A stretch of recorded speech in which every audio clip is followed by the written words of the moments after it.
وہ نہ چلاتا ہے اور نہ شور کرتا ہے۔ ہمارے لیے آج کی پہلی تلاوت اشعیاء نبی کا صحیفہ 42واں باب 1 سے 7 آیات مقدسہ۔ خداوند فرماتا ہے، دیکھو میرا خادم جس کو میں سنبھالتا ہوں، میرا برگزیدہ جس سے میری جان خوش ہے۔ میں نے اپنی روح اس پر ڈالی اور وہ غیر قوموں کے لیے عدالت جاری کرے گا۔ وہ نہ چلائے گا اور نہ شور کرے گا، اور نہ بازاروں میں اس کی آواز سنی جائے گی۔ وہ مسلے ہوئے سرکنڈے کو نہ توڑے گا اور نہ ٹمٹماتی بتی کو بجھائے گا۔ وہ راستی سے عدالت کو جاری کرے گا، وہ خود بھی نہ ٹمٹمائے گا اور نہ شکستہ ہوگا، تا وقتے کہ وہ زمین پر عدالت قائم نہ کرے اور جزائر اس کی تعلیم کے منتظر ہوں گے۔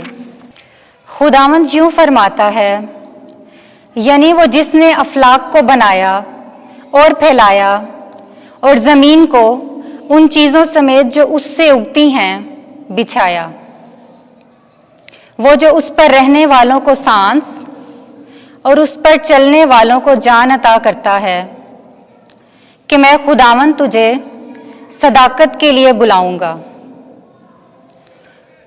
اور تجھے ہاتھ سے پکڑوں گا اور تیری حفاظت کروں گا، اور تجھے امت کے لیے عہد اور غیر قوموں کے لیے نور بناؤں گا، تاکہ تو اندھوں کی آنکھیں کھولے اور قیدیوں کو زندہ سے اور اندھیرے میں بیٹھنے والوں کو قید خانے سے نکالے۔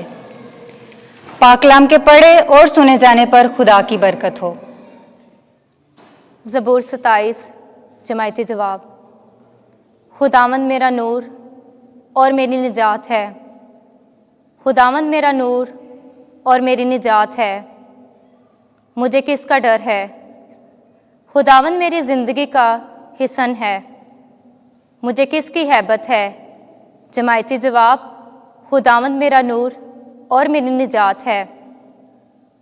جب شریر یعنی میرے دشمن اور میرے مخالف میرا گوشت کھانے کو مجھ پر چڑھ آتے ہیں، تو وہ ٹھوکر کھاتے اور گر پڑتے ہیں۔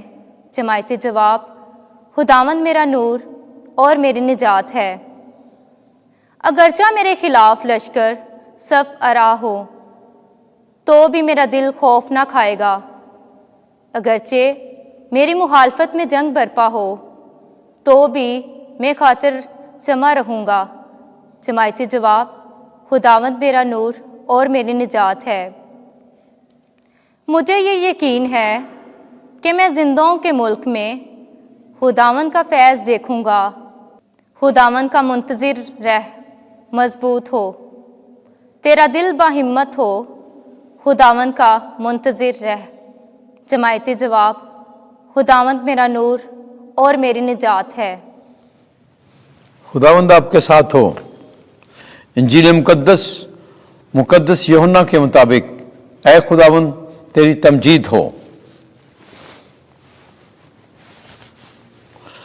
12واں باب 1 آیت سے 11ویں آیت تک۔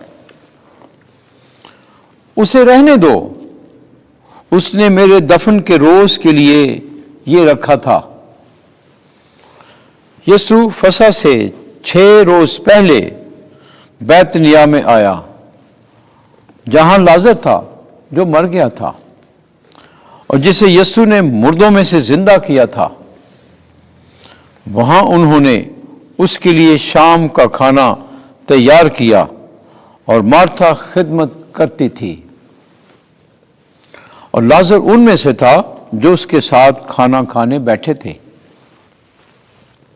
تب مریم نے آب، سیر، خالص اور قیمتی جٹا ماسی کا عطر لے کر یسوع کے پاؤں پر ملا اور اپنے بالوں سے اس کے پاؤں پونچھے، اور گھر عطر کی خوشبو سے بھر گیا۔ تب اس کے شاگردوں میں سے ایک یہودا اسکریوتی نے جو اسے پکڑوانے کو تھا کہا کہ